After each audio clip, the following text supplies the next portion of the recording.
Аймгийн Ахалхангийн сурагчид 10, 11, 12 дугаар ангийн хүүхдүүдийн хүүхдүүдэд зориулсан номын сан ингээд нээж байгаараа ингээд таатай байна.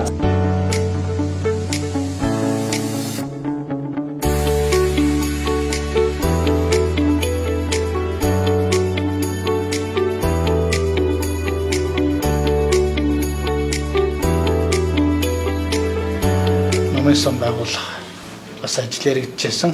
Өнөөдөр биелэлээ олоод энэ сайхан өдөр ингээд та нар бас дүүнер манацтай байна. Ингээд та нарын эрсдлийн ерөнхий шалгалтын өмнө энэ бас нэгж байгаа онцлогтой байна.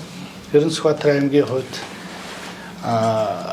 сүүлийн жилүүдэд эрсдлийн ерөнхий шалгалт, зам урлаг, спорт бүхэл зүйлээр Монгол улсад бас нэлээд дээгүүр хүүхдүүд маань өөрсдөө хичээж байгаа. Манай багш нар одоо бүх салбарын хичээсний аймгийн удирдлагч хичээсний дэмжсэний үр дүнд бас чамгүй амжилтыг гаргаж улсад дандаа ингээд дээгүүр амжилт гаргаж аймаг орныхоо эцэг эхийнхээ нэрийг гаргах болсонд бид нар бас баяртай байдаг. Номын сан нэг хосон зорилго бол мэдээж сурч боловсрох төр өсөл эрмэлзтэй хүүхдүүдэд дэм үзүүлэх гэдэг. За мөн орон нутгаас дэлхийн одоо ихтэй сургуулиуд шууд эзэн суралцдаг тийм боломжийг бүрдүүлэх гэдэг юм зорилтын үтнэс бид нар энэ номын сан нээж байгаа байгуулж байгаа юм санаачлал байна. Цаашид бол энэ үйл ажиллагаа тогтмол явагдана байнгын. За мөн сургалт судалгааны үйл ажиллагаа бас явуулна.